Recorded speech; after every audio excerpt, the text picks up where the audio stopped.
Halo teman-teman, perkenalkan nama saya Paskalia Fitra Maria, NIM 22010600065. Di sini saya akan menjelaskan materi tentang titrasi redoks guna untuk memenuhi tugas mata kuliah kimia analitik.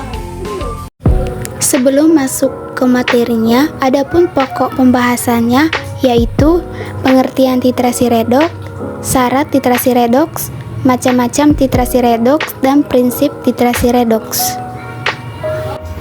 Pengertian titrasi redoks.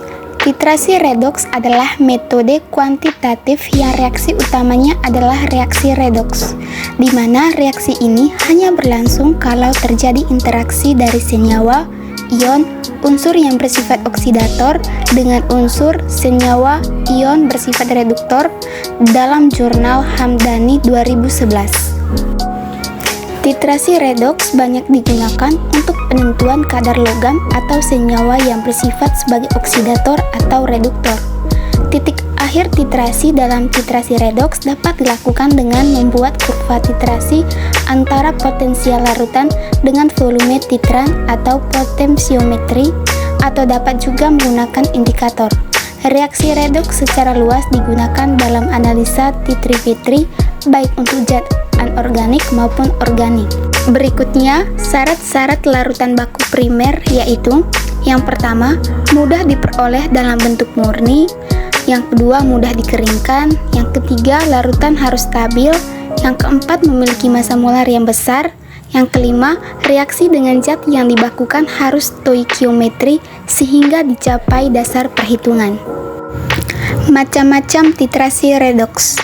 Berdasarkan jenis oksidator atau reduktor yang dipergunakan dalam titrasi redoks, maka dikenal beberapa jenis titrimetri redoks seperti iodometri, iodimetri, permanganometri, dikromatometri, nitrimetri, serimetri, bromometri, dan bromatometri.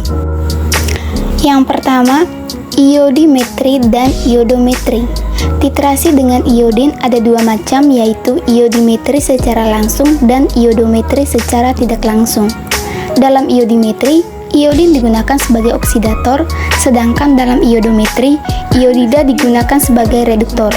Dalam iodometri digunakan larutan tiosulfat untuk mentitrasi iodium yang dibebaskan. Yang kedua, permanganometri. Permanganometri merupakan titrasi redoks menggunakan larutan standar kalium permangat. Reaksi redoks ini dapat berlangsung dalam suasana asam maupun dalam suasana basa.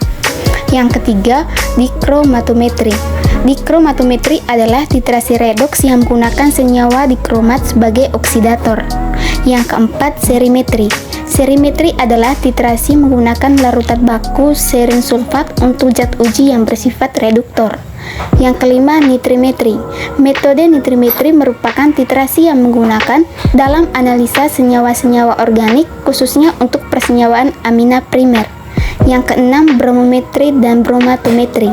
Bromometri merupakan penentuan kadar senyawa berdasarkan reaksi reduksi oksidasi. Bromometri merupakan salah satu metode analisis kimia yang menggunakan titrasi redoks dengan brom sebagai oksidator.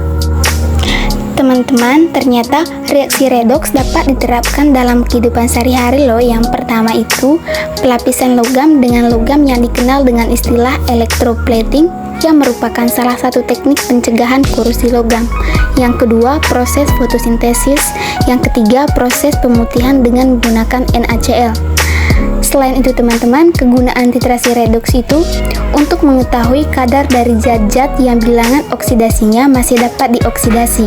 Dalam bidang industri, metode ini dapat dimanfaatkan dalam pengolahan air, di mana secara permanganometri dapat diketahui kadar suatu zat sesuai dengan sifat oksidasi reduksi yang dimilikinya, sehingga dapat dipisahkan apabila tidak diperlukan atau berbahaya. Teman-teman, ternyata titrasi redoks ada kelebihan dan kekurangan, di mana kelebihan titrasi redoks yang pertama, ketelitian tinggi, dapat digunakan untuk menentukan kadar berbagai zat, reagen mudah diperoleh. Dan kekurangannya yaitu yang pertama, memerlukan indikator, reaksi dapat berlangsung lambat, reagen dapat tidak stabil. Yang berikutnya teman-teman, faktor-faktor yang mempengaruhi titrasi redoks.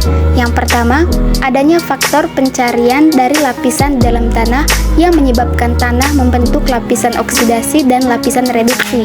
Yang kedua, adanya zat-zat protein yang berhubungan langsung oleh mikroorganisme yang sangat berperan penting dalam proses oksidasi reduksi dalam tanah.